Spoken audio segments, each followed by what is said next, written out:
ቅዱስ ጳውሎስ እንደዚህ ያለ ነበረ። የተሰሎንቄ ሰዎች እሱ አስተምሯቸው መክሯቸው ከሄደ በኋላ የአላመኑ አይሁዳውያን መጥተው ፈጇቸው በሰይፍ እና ምን አደረጉ? አይ በቃ ዓለም ሊጠፋ ነው አሉ። ዓለም ሊጠፋ ነው እንግዲህ ስለዚህ ዝም ብለን በቃ አርፈን ቁጭ እንበል። እንግዲህ ጸለይን አልጸለይን ጾምን አልጾም ምን ትርፍ አለው? ይህ ዓለም ሊያልፍ ነው። የማመንስ ጥቅሙ ምንድን ነው አሉ። በማመናችን ምክንያት የምንታሰር፣ በማመናችን ምክንያት የምንሰደድ፣ በማመናችን ምክንያት የምንታረድ ከሆነ የማመን ትርፉ የት ነው? እግዚአብሔርስ የሚረዳን መቼ ነው ማለት ጀመሩ። እንደዚህ ያለ ዘመን የማይፈትነው ሰው የለም። መጸለይ ያለባችሁ እምነት በፍከራ በግርግርታ አይያዝም። እምነት በጸሎት በትህትና ነው የሚጸናው። የኛ ሃይማኖት አይበጠስም አይጠፋም እንደዚህ ስላል የምናቆመው ነገር የለም። እንደ ቸርነት ማረን በማለት ነው። ጀግንነት ራስን ማሸነፍ እንጂ መደንፋት እምነትን አያኖርም። ተፈተኑ ማለት ነው። ችግር ሲመጣ ተፈተኑ። ወደ ፈተና አታግባን ማለት ምን ማለት እንደሆነ ታውቃላችሁ? ወደ ፈተና አታግባን አባቶቻችን ሲተረጉ ፈተና የተባለ ችግር ፈርተው ክርስቶስን የሚከዱበት ቀን ነው ይላሉ። ወይ ክርስቶስን ወይ ሞትህን ምረጥ የምንባልበት ወይ መኖርህን ምረጥ እና ወደ ፈተና አታግባን ይሄ ነው። እነዚህ ሰዎች ስምንተኛውሽና ለሐሰተኛ ይመቻል። መከራ ለሐሰተኛ ይመቻል። መከራ ሲበዛ አሁን ምን እየተባለ አሁን ራሱ ሰው በቃ ስምንተኛውሽ እኮ ነው ዓለም ሊያጠፋ ነው። እንዲሁ ቤተክርስቲያንን መከራ የሚያበላት ትውልድ መሆኑ አይቀርም የሚል ነው። ይሄ የሰነፍ ጥቅስ ነው። መሆኑ አይቀርም ግድ ነው። ትንቢቱ ይፈጸም ዘንድ ግድ ነው። መልሱ ግድ አይደለም ነው።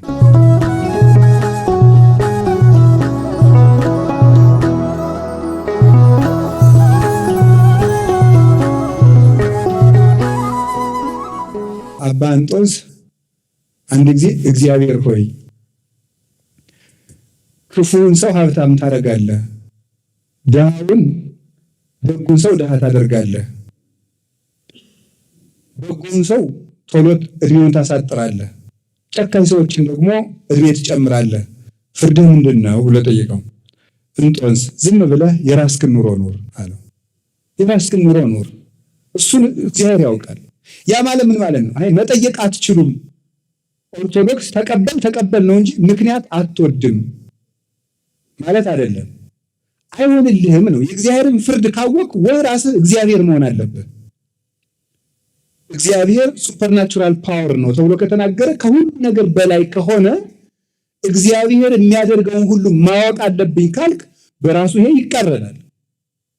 የእግዚአብሔር ከሁሉ በላይ መሆኑ ምን ላይ ነው? እግዚአብሔር የሚያደርገውን ነገር ሁሉ አንተ ካወቅ አትክልት የትኛው መነቀል እንዳለበት፣ የትኛው መቆረጥ እንዳለበት፣ የትኛው መቆየት እንዳለበት፣ የትኛው መገረዝ እንዳለበት የሚያውቀው ገበሬው ነው እንጂ አትክልቱ አይደለም የሚያውቀው።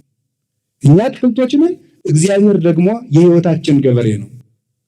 ወፃ ዘራይ ይዝራ ዘሪ ሊዘራ ወጣ ብሎ እንደነገረን እሱ ገበሬ ነው። ማንን መንቀል፣ ማንን መትከል፣ ማንን ማሳጠር፣ ማንን ማስረዘም እንዳለበት እሱ ያውቃል። ስለዚህ ስለተሳካልን እግዚአብሔር ወዶናል፣ ስላልተሳካልን እግዚአብሔር ጥሎናል ማለት ኦርቶዶክሳዊነት አይደለም። መሳካት የእግዚአብሔር ምልክት። አንዳንድ ሰው አለ እዚያ እንዳይገልጣቸው አንዳንድ ሰው ተሰሙት እንዴ በሚዲያ ሁሉ ይነገራል። እግዚአብሔር ባርኮኝ ቀድሶኝ ይሄው 3 ልጆች አሉ፣ 3ቱም አግብተዋል። እግዚአብሔር ባርኮኝ ቀድሶኝ ይሄው 3 ቤት አለኝ። እግዚአብሔር ባርኮኝ ቀድሶኝ ይሄው 2 መኪና ገዝቻለሁ። እግዚአብሔር ባርኮኝ ቀድሶኝ አንዷ ልጅ አሜሪካ ሄዳለች። እግዚአብሔር ባርኮኝ ቀድሶኝ፣ እግዚአብሔር ባርኮኝ ቀድሶኝ ይሄው ጨጓራዬን ያመኛል የሚል ሰው ሰምታችሁ ታውቃላችሁ? የለም ይኸው ምን ነገራችሁ ኮስት ነው። እግዚአብሔር ባረከን የምንለው ምን ሲሆን ነው? እግዚአብሔር ባረከን እግዚአብሔር አከበረን የሚባለው ሲሳካን ስኬት ነው ወይ? የእግዚአብሔር መሆን ምልክት አይደለም። መራብስ የእግዚአብሔር ምልክት አይደለም። ማጣትስ የእግዚአብሔር ምልክት አይደለም ነው። እንደውም ንገራችሁ ልጅ ቁማር እየተጫወተ ሲያስቸግር እናቱ ነግራው አልሰማት ካለ የሚያስፈራራ ልጅ ይላክበታል። የሚያስፈራራ ትልቅ ሰው ይህም አንድ የሚያስፈራራ ጎረቤት ነበረ። ሕፃኑኝ ሳስቸግር ዋሳ አስጠርቶ የሚለቀኝ በጣም ትልቅ ሰውዬ ነበር ጎረቤት ማለት እሱ መጣ ከተባልኩ ጭጭርም ነው እና የሚያስፈራራ ጎረቤት ይላክበታል። እና ለምንድን ነው ሲባል እናቲቱ ተው ከነገሌ ጋር ትጫወት ስትለው ሕፃኑ እምቢ ካለ የሚያስፈራሩ ማስክ ያደረጉ ትልልቅ የሆኑ ሰዎች ሄዱና አስፈራርተው ወደ እናቱ ቤት ያመጡታል። እናቲቱ ልጇን ማስደንገጥ ፈልጋ ሳይሆን ይላል ቅዱስ ዮሐንስ አፈወርቅ ወደ ቤት እንዲመጣ ፈልጋ ነው። እግዚአብሔር የሚያስጨንቁንን ነገሮች እንዲመጡብን የሚልካቸውና ዝም የሚላቸው ወደ ቤቱ መጥሪያ ነው። ነግሮን ስላልሰማን እንዳንርቅ ፈልጎ ነው። የልጅ ፍቅር ስላለው ነው። አባት ስለሆነ ነው። እናት ስለሆነ ነው። እግዚአብሔር ስለሚያዝንልን ወደ ቤቱ ወደን ስላልመጣን እንድንመጣ የሚያደርጉንን ነገሮች ይፈጥራል። ወደን ስላልሰራን እንድንሰራ የሚያስገድደንን ነገር ይፈጥራል። እንደዚያ ከሆነ ደግሞ አሁን ካልሰራን ቤተክርስቲያን አትቀጥልም።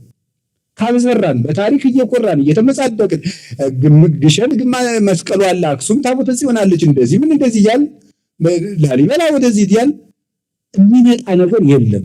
ታሪክ ተርከን እነዚያ ሰሩበት፣ ጸድቁበት። የምንጸድቀው ስንሰራ ነው። የተሰሎንቄ ሰዎች ተስፋ ቆርጠው ቁጭ አሉ ናቸው። እንዲያው ቁጭ ዝም ብለው አይ አምነን ስኖትን አይደል ምን እናደርጋለን? ተጎልተን ይህንን ለማስተካከል የተጻፈ ነው እና ተስፋው አልደረሰም። የአመፅ ልጅ ሳይገለጥ ክርስቶስ አይመጣም። የዓለም መጥፊያ ገና ነው ነገራቸው። ሐሳዊ መሲህ ሳይመጣ ሐሳዊ መሲህ ራሱ ሳይመጣ ክርስቶስ አይገለጥም። ይሄን ማወቅ አለባችሁ። ምጽአት አይሆንም።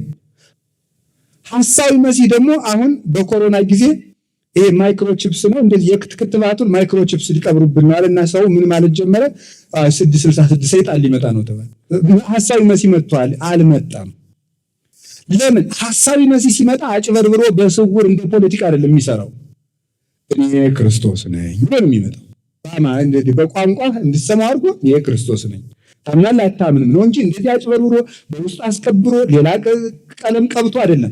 ራሱ ተናግሮ በቃ ስምህን ጻፍ እዚህ በእኔ ስም እመን ብሎ ተገልጦ ነው። ሳይገለጥ ይሄ አይሆንም ብሎ አንደኛ ሐሰተኛ ነቢያትን ለማረም፣ ሁለተኛ በመከራ ምክንያት እጃቸውን አጣጥፈው የተቀመጡትን ክርስቲያኖች አንቅቶ ስራ ለማሰራት የተላከ መልእክት ነው። አሁን እኛም እንደዚህ ነው። ሀገራችን ውስጥ ብዙ መከራ አለ። በመከራው ምክንያት ደግሞ ተስፋ ቆርጠን ነገ አልታየንም። እንደዚህ ያለ ዘመን አይዟቸው። እንደውም የኛ ዘመን እንደ ቸርነቱ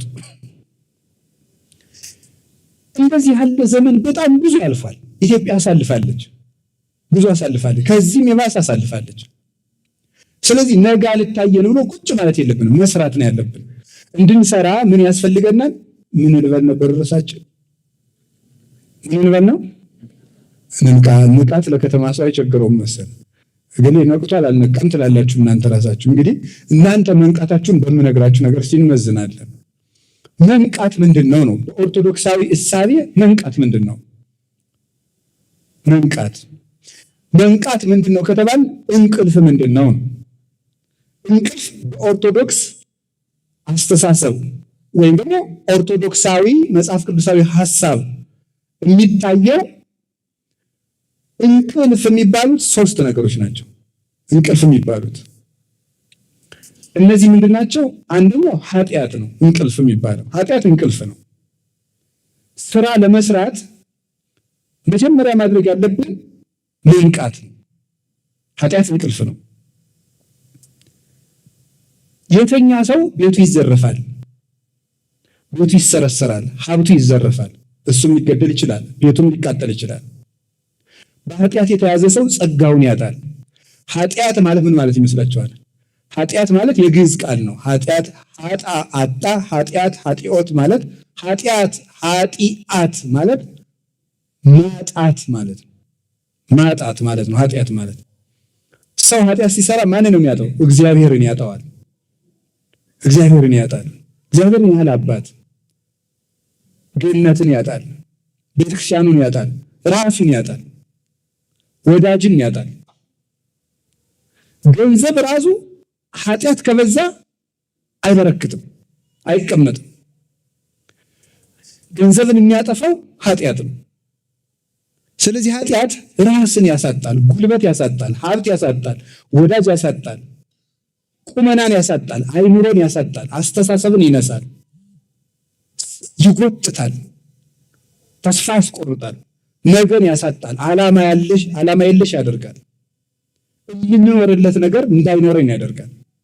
ሰማይ እንዳይታየን ያደርጋል። ኃጢአት የማይጠቅም ገመድ ነው፣ አስሮ የሚይዝ ለጊዜው ደስ የሚል በለስ የተባለ ለዚህ ነው። በለስ ለጊዜው ሲበሉ ሲጣፍጣል፣ ቆይቶ ይመራል እንደተባለ ስናስቀድስ ሰምታችኋል።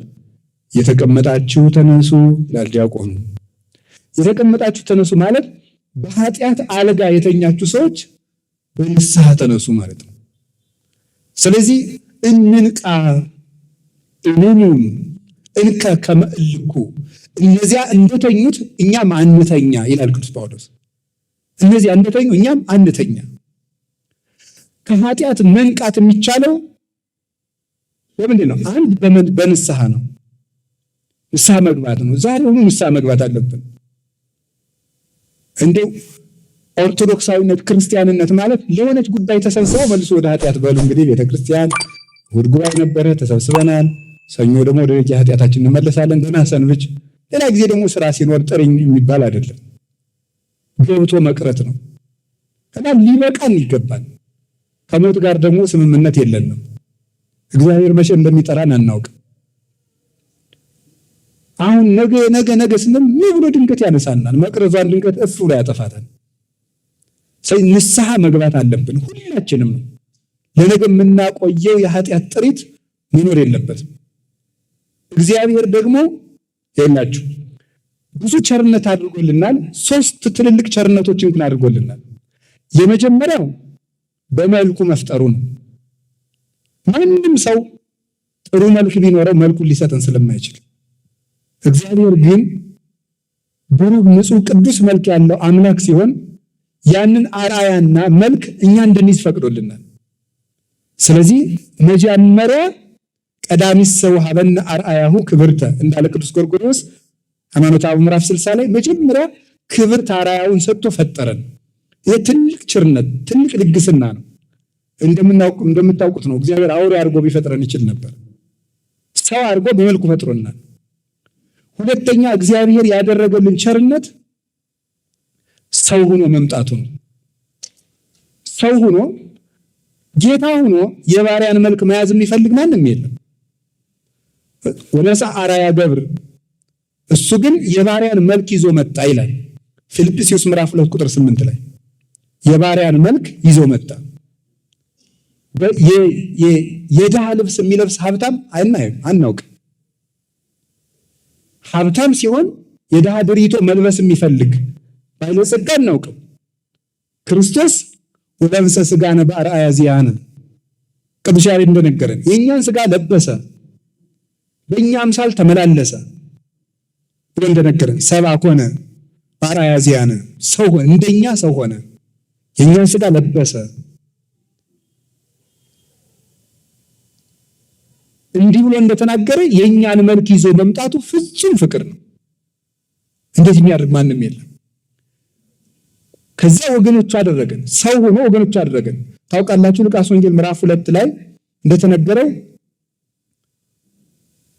ወወፃ ትእዛዝ ማበ አውግስጦስ ቄሳር ከመ ይጻፍ ኩሉ ሕዝብ፣ ሰው ሁሉ ይቆጠር ዘንድ ከቄሳር ዘንድ ትእዛዝ ወጣ ይላል።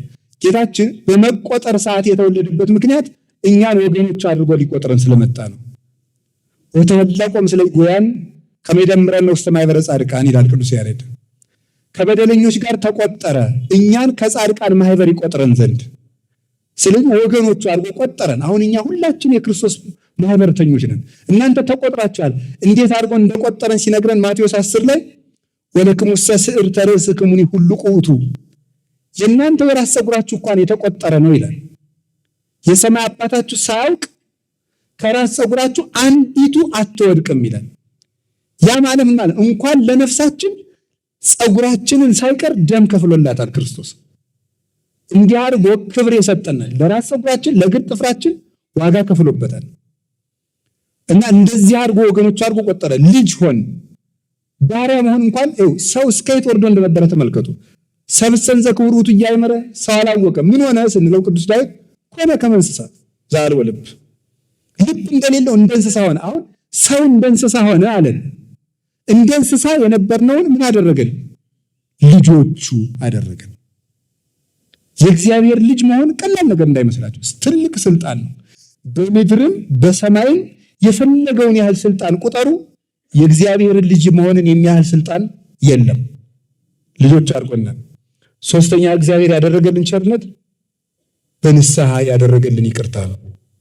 እንግዲህ በአርአያዬ በአምሳሌ ፈጥሬያችኋለሁ፣ እሱን ተዋችሁት፣ እኔ ደግሞ የእናንተን ሥጋ ለምሽ ላድናችሁ መጣሁ፣ አዳንኳችሁ፣ ሳይገባችሁ በጥምቀት ልጅ አደረግኳችሁ።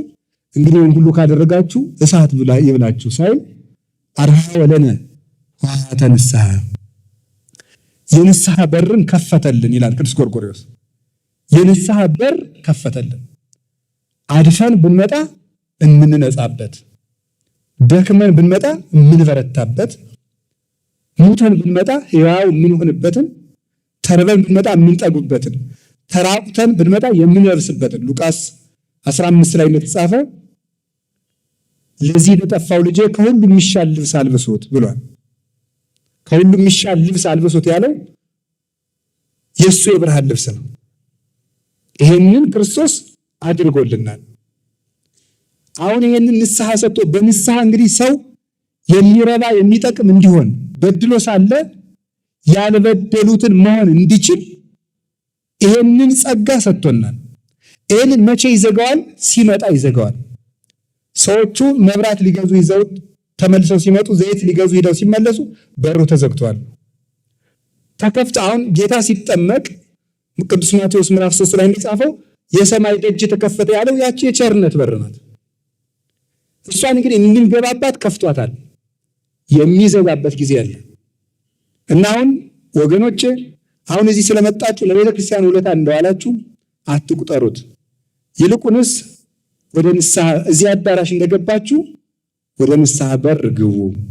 አንዱ ንቃት ማለት ይሄ ነው። በዚህ የነቃ ሰው ነው ስራ የሚሰራ። ኃጢአት ያደነዘዘው ሰው ምንም አይሰማው፣ ተመስጦ ሌላ ነው። አያደንቅ፣ አይሰቀቅ፣ አይጠነቀቅ። በቃ ተጎልቶ ዝም ዕድሜውን መፍጀት ነው። መደንዘዝ ለቤተ ክርስቲያን አሁን ሰይጣን ከሚጎዳት በላይ እየጎዳ ነው ያለ የልጆቿ መደንዘዝ ነው። የሚያነቃን ደግሞ ንስሐ ነው፣ ሆይ ሆይታ አይደለም። እንንቃ እና ምን እናደርግ እንደራጅ በማህበር እንደዚህ የሚባል ሆይ ሆይታ አይደለም። ለውጥ የሚያመጣው ከውስጥ የመነጨ ንስሐ ነው። ሰውን የሚያነቃው ንስሐ እንጂ ግርግርታ አይደለም፣ ፉከራ አይደለም። ከልቤ ነው የምነግራችሁ። እንናዳለን ነው የምላችሁ። ይሄ ዝም ብሎ የጥምቀት ጸወሉ የኛ ወረ ያንተ የሚቀጥል ይመስላል። እንደዚያ ሰው ታቦቱ የኛ አንተ የማን ሆነ ነው እንዴ የኛ የምትል እንዴ? ኖር አይደለም ደግሞ እንደዚህ ስላችሁ ተሰቀቁ ማለቱን በሉ ችግር የለም እያልኳችሁ ያል መጀመሪያ እናንተ የክርስቶስ ነው የእግዚአብሔር እንሆን። እውነቴን የእግዚአብሔር እንሆን። የሰይጣን ሆነናል፣ የማናውቀው ሆነናል። የማናውቀው አሁን እኮ ተመልከቱ አይደለም ድሮ ታንክ ተጭኖ አውሮፕላን አውሮፕላኖች ተጭነው ነበር ኢትዮጵያን የሚወሯት አውሮፓውያን። አያስፈልጋቸውም። በቴሌቪዥን አንተን ይከፍተዋል፣ ይዘጓል ያረጉ ማለት። በፌስቡክ ዝውውር አድርገው ህይወታችሁን ይገዛሉ። በደንብ አድርገው ይቆጣጠሯችኋል ማለት። ወታደር ሳይመደብብህ ጥይት ሳይተኮስብህ እጅ ሰጥተሃል። የለም በቃ ኢትዮጵያዊነት ጨርሶ የለም። ደግሞ እንደዚያ ስንል ኧረ እኔ ራሴን የማውቅ ሰው ይላል። ደግሞ ሲጠይቅ ሰው እኔ ራሴን አውቃለሁ ይላል። እንግዲህ ይሁንላችሁ፣ መቼስ ሰው ለክብሩ ነው የሚኖረው። ቢስተካከል ጥሩ ነው። በታምር እግዚአብሔር እንደዚህም ኮሽ ባለ ቁጥር እንዲህ ያለ አባት አሉ እንደዚህ ያለ ገዳም ክርስትና እጃችን ውስጥ ያለ ነገር ነው።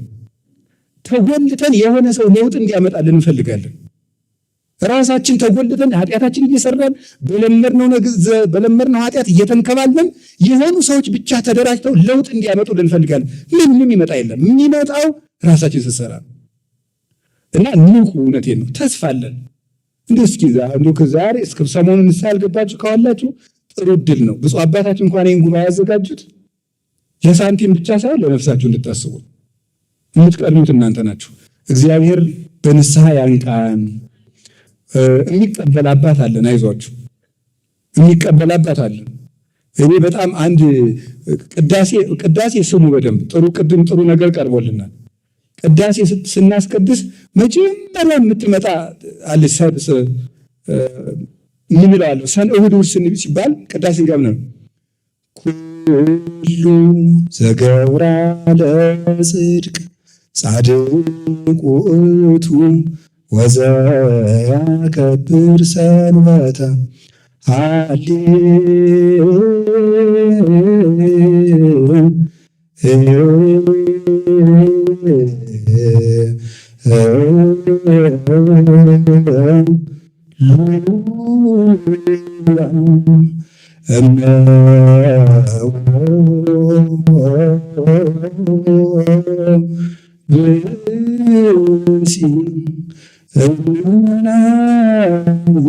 ዘበአቤተ ክርስቲያን በጊዜ ቅዳሴ ወይሰማ መጻሕፍተ ቅዱሳት ወይትአገሰ እስከ ይፈጽሙ ጸሎተ ወቅዳሴ ወይተመጠው ቁርባን ይሰደን ቤተክርስቲያን ስንል ምንድን አለ? እመሙሲ እይበል ፈላሲ ዘገባ ሀበ እግዚአብሔር ይፈልጠኒኑ እምዝቡ ወደ እግዚአብሔር እይበል ፈላሲ ዘገባ ሀበ እግዚአብሔር ይፈልጠኒኑ እምዝቡ እይበል ፈላሲ ዘገባ ሀበ እግዚአብሔር ይባል። እይበል ፈላሲ ዘገባ ሀበ እግዚአብሔር ይፈልጠኒኑ እምዝቡ ከኃጢአት ተሰዶ ወደ እግዚአብሔር የመጣ ሰው ቢኖር እግዚአብሔር እንዲሁ ይለየኛል አይበል ይላል። ከኃጢአት ተሰዶ የኃጢአት ስደተኛ የኃጢአት እንግዳ ሆኖ ኃጢአት አሰድዶት መከራውን አይቶ ተጨንቆ ወደ ቤተ ክርስቲያን የመጣ ሰው ቢኖር እኔ እኮ ርኩስ ነኝ፣ እኔ ቆሻሻ ነኝ፣ እግዚአብሔር ከወገኖቹ ይለየኝ ይሆን አይበል ይላል። ኢሳይያስ ነው የተናገረው። ባስልዮስ ቅዳሴ ላይ አስገብቶታል። መጀመሪያ ቤተ ክርስቲያን ተስፋ ሰጥታ እንድትናስቀድስ ነው። እና ሰይጣን የሚለን አትረቡም፣ እናንተ ምንም ተመልሳችሁ አትጠቅሙ ስለሚለን ንስሐ ትልቅ ያደርጋል። ፈያታዊ ዘየማን በንስሐ ነው። ዛሬ በቅዳሴ ዓመት ሁሉ ተዘከረነ ጊዜ በከመ ተዘከርኩ ለፈያታዊ ዘየማን እንድንል ያደረገን በንስሐ ተመልሶ ነው። ቅዳሴ ላይ የክርስቶስ ሥጋና ደም በሚፈተትበት ጊዜ ስሙ እንዲነሳ ያደረገው ንስሐ ነው። ንስሐ ሰውን ትልቅ ያደርጋል እና በንስሐ እንንቃ። ሁለተኛው እንቅልፍ የሚባለው ምንድን ነው ስትሉ ስንፍና ነው። ስንፍና በጣም ከፍተኛ እንቅልፍ ነው። የሰነፍ ሰዎችን ምልክት ልንገራችሁ። የሰነፍ ሰው ምልክቱ ሰነፍ ሰው ምክንያቱ ብዙ ነው። አሁን ስሩ ሲባል ለምሳሌ ምክንያት ልንገራችሁ። ምክንያት ስሩ ከዛ ምክንያት ልንገራችሁ። የጦርነት ወቅት ነው። እንቀጥል። ስሩ ኑሮ ተወዷል። ይህ ምንድን ነው? ምክንያት ሰነፍ በላኩት ጊዜ ያመካኛል ይላል ስሩ። እስቲ ጊዜው አለፍ ይበል፣ ትንሽ እንረጋጋ፣ ምን አስቸኮላችሁ? እዚህ ጦርነቱን በረድ ይበል ይላል ሰው። በረድ ይበል እግዚአብሔር ያብርድ እና ተኝተን ሊበርድ ነው እየሰራን ይብረድ እንጂ ተኝተን የምናበርደው መከራ የለም። ሰርተን ነው መከራን የምናረገው። ስለዚህ አሁን ምንድነው? ሰነፍ ምክንያቱ ብዙ ነው። ሰነፍ ጥቅሱ ብዙ ነው። ያመካኛል። ልጅ ስለሆንኩ ነው ይላል። እኔ ገና ወጣት። እኔ አንዳንዱ ሰው ላለመሸማቀቅ እያልኩ ነው እንጂ ለምክር ሲመጣ ያው ሰው ነኝ አባ ያውቃሉ ሲለኝ ዝም በል ልለው እፋለሁ፣ ግን እንዳይሰቀቅ ዝም እላለሁ ማለት ያው ሰው ነኝ መቼም ይላል ሰው። ሰው ማለት ውዳቂ ነው ያላችሁ ባል ሰው ነኝ አትበሉ። ያው ሰው ነኝ መቼም አትበሉ። በቃ ሰውነት ጥሩነት ነው። ልጅ ነኝ ያው ወጣት ነኝ ይላል። ወጣት ጅል ነው ያላችሁ ማለት እንዴ? ድንግል ማርያም እኮ ወጣት ናት። ስንት ዓመቷ ነው የነበር ጌታ ስትወልድ? 15 ዓመቱ። ቂርቆስ ስንት ዓመቱ ነው? ቅዱስ ጊዮርጊስ ስንት ዓመቱ ነው? አጠቃላይ ሩጫውን ሲጨርስ 27። አጠቃላይ መክብበ ሰማዕታት ሲሆን 27 ዓመቱ ነው። ልጅ ነኝ ይኸው ማመካኘት ነው። ደግሞ መልሳችሁ የከተማ ሰው ነኝ። ያው ከተማ ነው ታውቁታላችሁ፣ ብዙ ነው በቃ ያው ቴክኖሎጂውም አለ እና አትመርጡ እና የከተማ ሰው ነኝ፣ ብቻዬን ነው የምኖረው፣ በቃ ማንም ከጎኔ የለም፣ እግዚአብሔር አለ። ሌሎቹ አባቶቻችን ማን ነበራቸው? ማንም። ብቻዬን ነው የምኖረው፣ ያመኛል። አዎ እንደው ምንም ምክንያት ሰነፍ ሰው ምክንያት አታውቅም። ጎረቤቶች ክፉ ናቸው። አንድ ሊቀ ጳጳስ ልጅ እንደው ተማር ቢሉት አባ የምበላው የለኝም አላቸው። ስትደነቆር ምን እየበላ ደነቆርካል? እየደነቆርክ የምትበላውን ነገር በቃ እሱን እየበላህ ተማር። ሳትማርስ እየበላህ አይደል? ሳትማር ከበላህ ተማር እሱን የምትበላውን እየበላህ። ስለዚህ ምንድነው አሁን እየተጃጃለ ምክንያቶቻችን ማስወገድ አለብን። ልጅ ነኝ፣ አሞኛል፣ አልተማርኩም፣ ድሃ ነኝ፣ እንደዚህ ነኝ ያላችሁን ነገር ይዛችሁ ወደ ቤተክርስቲያን። እንደ አንዳንድ ሰው ደግሞ ምቾቱን መልቀቅ አይፈልግም። የሰነፍ ሰው አንዱ ማመካኙ ምቾቱ ከምቾቱ መላቀቅ አይፈልግም። በቃ ተመችቶት እግዚአብሔር ይቅር ባይ ነው እያለ ለዚያ ደግሞ ጥቅስ እንደው የት እንደሚያገኝ አይታወቅም። በቃ ለዚያም ጥቅስ አለው። አትስፈን ሲሉት እግዚአብሔር ማሪ ነው፣ እናንተ ናችሁ የምታጋንኑ የምታካብዱ ይላል። እንደዚህ አለ። ምቾቱንም ሳይለቅ እግዚአብሔርም ሳይቀርበት እያዋጣ 50 እያዋጣ እንደዚህ እያደረግን ከምንሆን ሰነፍ ቅዱስ ዮሐንስ ዘደማስቆ የመከራ ሁሉ ምንጮች ብሎ ይናገርና አንዱ ስንፍና ነው የሚለው። ሰነፍ ስለሆነ ነው ቤተክርስቲያኒቱን እጇን እንድትሰጥ ያደረጋት፣ እንድትፈታ ያደረግናት፣ እንድንታወቅ የሆነው በስንፍናችን ምክንያት። ብዙ ነገር አይናችን እያየ እያመለጠን ነው ሰነፍ ስለሆነ። አላችሁ የሰነፍ ሰው ጥቅሱ ደግሞ ሁልጊዜ እነገሌ ናቸው ነው እንጂ። አሁን ለምሳሌ ምንድነው የሚለው ሰነፉ ምንድን እዚህ ሁሉ ጥሩ አባት ሊኖረን እንዲህ አተን ነው እንጂ ጥሩ ጳጳስ ሊኖረን። አሁን ብዙ አባታችን ስላሉ አይደለም፣ እኔ ቢኖሩም ባይኖሩም ለአባትነታቸው ክብር አለ፣ የሚናገር ያለብኝ ይናገራል እያልኳቸው ያለው ግን ብፁዕ አባት ይኖረን፣ ጥሩ ቅዱስ አባት ይኖረን፣ እንደዚህ ያለ አባት ይኖረን። እሻው ሌባ እንድትሆን ያደረጉ ብፁዕ አባታችን ናቸው። ተኝተህ እንድታድር ያደረጉ አሁን ፓትርያርኩ ናቸው። የምሬን እኮ ነው የምነግራቸው። ጸሎት እንድናቋርጥ ያደረጉን አባቶች ናቸው። እስኪ ተመልከቱ። እኛ ዝም ብለን ብንለወጥ አስተዳደር መች ይጎዳናል? እኛ መለወጥ እኮ ነው ያቋል። እንዳትቆርብ እስኪ የትኛው ጳጳስ ነው የከለከለ? እንዳትቆርቡ፣ ንስሐ እንዳትገቡ፣ እንዳትጸልዩ። እናንተ የአስተዳደር ጥብቅና ከመቆማችሁ በፊት ስለ ነፍሳችሁ የማታስቡለት እና ሰነፍ ሁልጊዜ ይሄ የሚጠቅሰው ሰው አለው። እንደዚህ ነው እንጂ ሲኖዶሱ ነው እንጂ ቤተ ክህነቱ ነው እንጂ እንደዚህ ያለ ይሄ ሰነፍ ነው። ቤተክርስቲያናችን ውስጥ ችግር የለም አላልኳችሁም? በጣም በርካታ ችግር አለ መታረም ያለበት አስተዳደር ውስጥ እያልኩ ያለው ግን እኔ አሁን የሚናገር ራሳችን ላይ ነው። አሁን የሚገርመኝ ስለ አንድ ሌባ መነኩሴ ታሪክ ብጠቅስ ብሰብካችሁ አሁን ታሪክ ሁላችሁም አባ ገሌን እኮ ነው ነገሯቸው ይላል አንዳንድ ሰው ማለት ነው። በድሮ ጊዜ አንድ ሌባ ጳጳስ ነበር ብዬ ወይ አውሳቢዎስ ዘኒቆምዲያን ወይም የአንዱን ብጠቅስ ወይም የሌላውን ብጠቅስ ደግሞ ብድግት አልኳቸው ብፁዕ አቡነ ገሌን ነው ልክልካቸውን አሏቸው ይላል። የሆነ ነገር ስንናገር እንትኑን ነው የእንትኑን ኃላፊ ነው ይላል። ለራሳችሁ የምትወስዱት መቼ ነው? እንዲሁ ግልም እኮ ነው የሚያደርገው። ለራሳችሁ አትወስዱ። ስብከት ሲሰበክ እነ ገሌን ነው እና እንዲያው ሊቀ መዘምራን ኪነ ጥበብ በጣም ድንቅ መዝሙር ዘምረውልናልና በሌላው የምትፈርድ ማነህ አንተ እያሉ ሰለስቱ ጣቶችህ አንተን ያሳያሉ። በሌላው የምትፈርድ አንተ ማነህ እያሉ ሶስቱ ጣቶችህ ማንን ያሳያሉ? ይኸው ስንት ጣት ነው ወደ እኔ የተመለሰው? ይኸው 3። በሌላው አንድ ጣት ስታመለክት ወደ አንተ 3 ጣት ይዞራል። መጀመሪያ ወደ ራስህ ይህ ነው። በጣም የሚያስደንቅ መዝሙር ነው በእውነቱ ማለት ነው። ስለዚህ አሁን የምነግራችሁ የእግዚአብሔር ሰዎች ሰነፍ አትኑ፣ ተኝታችሁ አትደሩ። ትብላችሁ በቃ ምቾታችሁን ጣሉት። አምሽታችሁ አትተኙ። ምቾት ካልጠላችሁ ለቤተ ክርስቲያንም ለራሳችሁም አትሆኑ። ምቾት ካልቀነሳችሁ ለምሳሌ ማታ ላይ ፍጥጥ ብሎ በቃ ቲክቶክ እና ፌስቡክ ላይ እንዲህ ብሎ ማምሸት ምቾት ፍለጋል። ክርስቶስ ነው እንጂ ምቾት የሚሰጠን እሱ ደግሞ ጧት ሌላ ምቾት ያስፈልገዋል። የማይጠገብ ደስታ ነው የዓለሙ ደስታ። እያሳዘናችሁ እየጎዳችሁ ያደነዝዛችሁ መጨረሻ ላይ ማደንዘዝ ነው።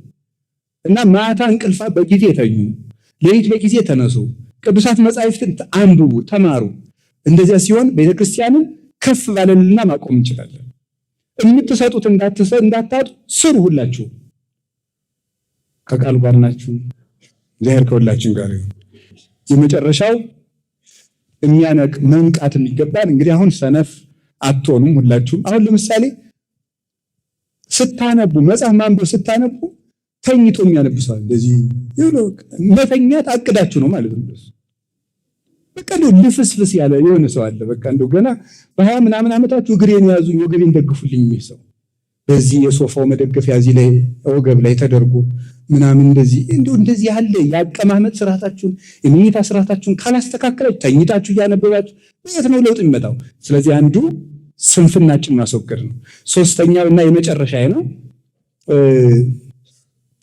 ካለማወቅ ነው መንቃት ያለብን። ከቃሉ ጋር ናችሁን? ከምንድን ያልኳችሁ ምን አላችሁ? ካለማወቅ መንቃት አለብን። ቅዱስ ዮሐንስ አፈወርቅ ድርሳን 34 ላይ እስመ ተሐጥኦ ሊቅ ግብር እኩይ ውእቱ ወጥንት ለኩሉ ሀከክ ይላል። የመምህር መታጣት እጅግ ጎጂ ተግባር ነው ይላል። የመምህር መታጣት፣ የእውቀት ማጣት የሁከት ሁሉ ምንጭ ነው ይላል። የምን ሁሉ ምንጭ ነው? የሁከት ሁሉ ምንጭ አለማወቅ። የማያውቅ ሰው የሚያደርገውን አያውቅ። እስኪ ጌታ ሲሰቅሉት ምንድን ያደርገው? የሚያደርጉትን አያውቁምና በሉት እስኪ የመጀመሪያውን ጀምራችሁ በሉት። የሚያደርጉትን አያውቁምና አይደለም የሚያደርጉትን ነው እንጂ። ይኸው አለማወቅ ማንን እንኳን ያስደፍራል? እግዚአብሔርን እንኳን እንድንደፍር ያደርጋል አለማወቅ። ሶበሰ አይመርዎ እሚሰቀልዎ ለእግዚአብሔር ስብሐት፣ ቢያውቁትስ ኑሮ የክብርን ባለቤት ባልሰቀሉት ነበር አለ ቅዱስ ጳውሎስ። ስለዚህ ሰው ካላወቀ እንኳን ሰውን እግዚአብሔርን ይደፍራል። ደፋር የሚያደርግ አለማወቅ ነው። ስለ እግዚአብሔር ቤተሰቦች አሁን ልክ የደቡብ ኦሞ ሀገረ ስብከት ሰብስቦናል። አንድ በንስሐ እንድትነቁ ለሀገረ ስብከቱ መስራት ከፈልጋችሁ፣ ለቤተክርስቲያን እንድትሆኑ ከፈልጋችሁ አንድ ይሄን ምክንያት አድርጋችሁ ከዛሬ ጀምራችሁ የደቡብ ኦሞ ሀገረ ስብከት ጠርቶኛል፣ በንስሐ መንቃት አለብኝ፣ ቤተክርስቲያንን መጥቀም አለብኝ፣ ሰነፍ መሆን የለብኝም፣ ሰርቼ ለዚህ ሀገረ ስብከት እሰጣለሁ በሉ እስኪ። ሶስተኛ ደግሞ ምን ሆነ አለባችሁ በሉ እንጂ ጠፋኝ። ሶስተኛው መንቃት፣ ሶስተኛው እንቅልፍ ድንቁርና ነው። መንቃት ያለብን ደግሞ በእውቀት ነው። ምን ማወቅ አለባችሁ? ሃይማኖት ማወቅ አለባችሁ። እግዚአብሔር ማን ነው ማወቅ አለባችሁ። ክርስቶስ ማን ነው ማወቅ አለባችሁ። እስኪ ይህን ጥያቄ እንግዲህ ሰጥቻችኋለሁ። እስከ ዛሬ 3 ወር እስኪ እንድታውቃችሁ እንድትማሩ ቢያንስ እግዚአብሔር ማን ነው? እስኪ እግዚአብሔር ማን ነው በሉ። በቃ ጠየሰጠዋችሁ እንግዲህ እንድታውቁ። ሁለተኛ ክርስቶስ ማን ነው? እንዴ ክርስቶስና እግዚአብሔር ላይ ያሉ ከሶስቱ አካል እግዚአብሔር የሶስቱ ስም ነው። አንሰ ሶበብ እግዚአብሔር ትምህርቱን ተናገርኩት። አንሰ ሶበብ እግዚአብሔር በእብል በእንተ አብ ወልድ መንፈስ ቅዱስ። እኔ እግዚአብሔር ባልኩ ጊዜ ስለ አብ ስለ ወልድ ስለ መንፈስ ቅዱስ ነው መማር አለባቸው። ክርስቶስ ማን ነው? አሁን በክርስትና ስም ብቻ ወደ 39,000 ዲኖሚኔሽንስ አሉ። ክርስቶስ በሚል ስም ብቻ ነው በዓለም ላይ። ታዲያ የማን ክርስቶስ ነው ትክክል? የኛ ክርስቶስ ነው ትክክል። ለምን? እንዴት ሆነ? ተማሩ። ቁርባን ምንድነው? ስርዓት ምንድነው? ጋብቻ ምንድነው? ማወቅ አለባችሁ። እየሆነብን በእንግሊዘኛ ጠቅሼ ከመዋረድ ብዬ ነው። እንግሊዞች አንድ የሚሉት ጥቅስ አላቸው። የማታውቀውን ነገር የኔ ማለት አትችልም ይላል። እስኪ በሉ እስኪ ንገሩኝ እንጂ ተናገሩ። የማታውቀውን ነገር ድገሙት። የማታውቀውን ነገር የኔ ማለት አትችልም። ካላወቀው የኔ ነው ብለህ መከራከር አትችልም። በቃ አሁን ነገ በቃ ይሄ ለምሳሌ ደቡብ ኦሞ ውስጥ ስንት ገዳም አለ ሰምታችኋል። እዚያ ውስጥ ያሉትን ነገሮች ይሄንችን ቤተክርስቲያን የምንረከብ እኛ ነን። እንግዲህ ሌሊቶቻችን ቆጥረ ምን እየተደረገ ነው? ስንት ገዳም እየተገደመ ነው? ስንት አብነት ትምህርት ቤት አለ? ስንት ምዕመናን ተጠመቁ? ስንት አለ? ካላወቃችሁት ነገ እነዚያ ሌላ አውሬ ቢወስዳቸው እኛ ነን ማለት አንችልም። መረጃ ይኖራችሁ ስለ ቤተክርስቲያን ሳንቲም ከመስጠታችሁ ምን እየተደረገ ነው እስቲ ወቁ። በምስራቅ ምን አለ? በምዕራብ ምን አለ? በሰሜን ምን አለ? በደቡብ ምን አለ? ንቃት የሚለው ትጋት የሚል ትርጉም አለው። ትጋት የሚለውን ከብፁዕ አባታችን ፊት ስለጠቀስ ያርሙኛል። ዋችፉልነስ ማለት ነው። ዋችፉልነስ ማለት ሊቪንግ አቴንቲቭሊ ማለት ነው።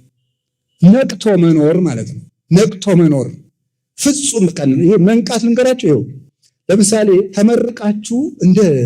ተመርቃችሁ እንደወጣችሁ ማስታወቂያ ሲወጣ የነበራችሁትን እሱ ነው ንቃት። ንቃት ማለት እሱ ነው። በቃ አቴንቲቭ ናቸው። የት ወጣ? አርባ ምንጭ ነው የምትሉት ማለት ነው። እንደሱ ነቅታችሁ የቤተ ክርስቲያንን አካሏን ጠብቁ። ነቅቶ መጠበቅ ነው።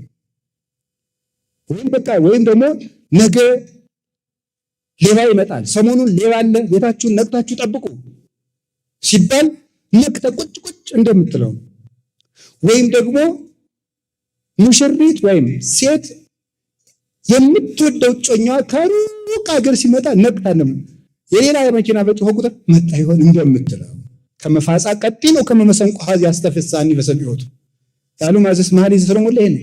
እንደ ቀጭን ፉጨት ልቤን ደስ ያሰኘዋል የምትለው ሙሽራይቱ የኛ ነፍስ ናት። ነቅቶ መጠበቅ ማለት እሱ ነው። መንቃት ማለት ይሄ ነው።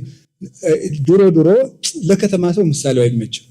እኛ ድሮ ገጠር ስናድግ ነገ የጥምቀት ልብስ ይመጣላል ስንባል እንዴት ብሎ ዶሮ ይጮህ፣ እንዴት ብሎ ይንጋልን? ነገ ሊሰጠን ነው። በቃ ኮሽ ባለ ቁጥር እንደዚያ እንዳልን ነው የምናድረው። ልክ እንደ መልካም ስጦታ ወይም ደግሞ ሌባ እንደሚመጣበት ሰው ሶበስ አይመረ ባለቤት ጊዜ መልጽ ሰራቂ እምተጋው አለው። ባለቤት ሌባ የሚመጣበትን ጊዜ ቢያውቅ ኑሮ ተግቶ በጠበቀ ነበር ይላል። መትጋት ማለት መንቃት ማለት ነው። ልንገራት እየሰማችሁ ነው።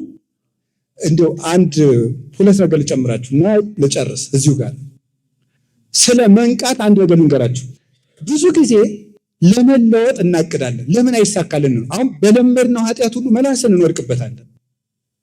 ለምንድን ነው ካላችሁ ንቃት ስለሌለን ነው።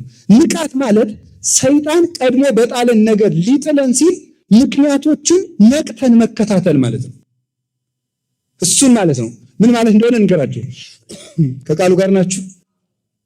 ለምሳሌ አንዲት ሴት በዝሙት ደጋግማ የወደቀች ብትሆን እንዴት መንቃት እንዳለባት ልንገራችሁ። አንድ የሥራ ባልደረባዋ እንዲህ ይላታል፣ ዛሬ በጋራ የምናዘጋጀው ሪፖርት አለ ይላታል። ስንት ሰዓት እንገናኝ? ከምሽቱ 1 ሰዓት ነው የሚመችኝ፣ ቀን ብዙ ስራ አለኝ አላት። እዚህ ላይ ነው መንቃት የሚያስፈልገው።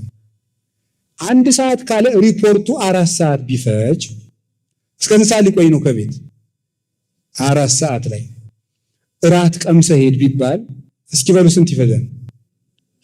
5 ሻይ ላፍላለ ቢባል 6 እዚህ በኋላ ምን ይሆናል አልነገርም። መንቃት ማለት ምን ማለት ነው? መጀመሪያ ነገሮቹ ነገር ሊጀምሩ ሲሉ መከታተል። መጀመሪያ ምክንያቶቹን ነው። ታቀብ እምንውሳት ከመይትደቅ በአብያት በታላላቆቹ እንዳትወድቅ መጀመሪያ ከጥቃቅኑ ተጠንቀቅ ይላል መጽሐፈ መነኮሳት። እና መጠንቀቅ ማለት መጀመሪያ በለመድነው ነገር የሚከፍታቸውን በሮች ሰይጣንን እነሱን ነው ማየት። ኃጢአቱ ከደረሰ በኋላ ከመታገል መጀመሪያ ሊመጣ ሲል በር መዝጋት ነው። መንቃት ማለት ይሄ ነው። አላችሁን? ሌላው መትጋት ማለት ማዘውተር ማለት ነው። እስኪ ማዘውተር በሉ። እስኪ ካሁን በፊት የገቢ ማሰባሰቢያ ላይ ተገኝታችሁ የምታውቁ ሌላ ቦታ እጃችሁን አውጡ እንጂ በደንብ ከፍ አድርጋችሁ። ካሁን በፊት እኔ አልተገኘሁም ለካ። እሺ እግዚአብሔር ይስጥልን። ስለዚህ እንንቃ በሉ እስቲ። መንቃት ማለት መትጋት ማለት ነው። እንግዲህ ምን ማለት ነው?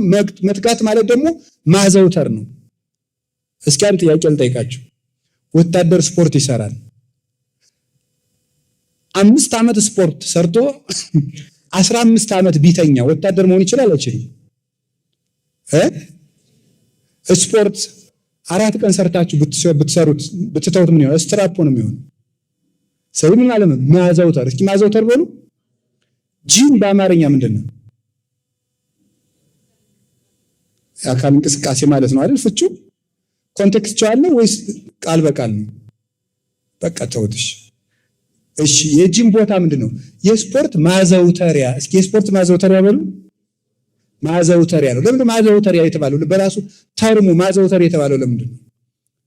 አንድ ነገር ሲደጋገም ነው ጠባይ መሆን የሚችለው። ስለዚህ ሁልጊዜ ለዚህ ነው ቅዱስ ጳውሎስ መልካም ስራዎችን ለመስራት አንታክት የሚለው።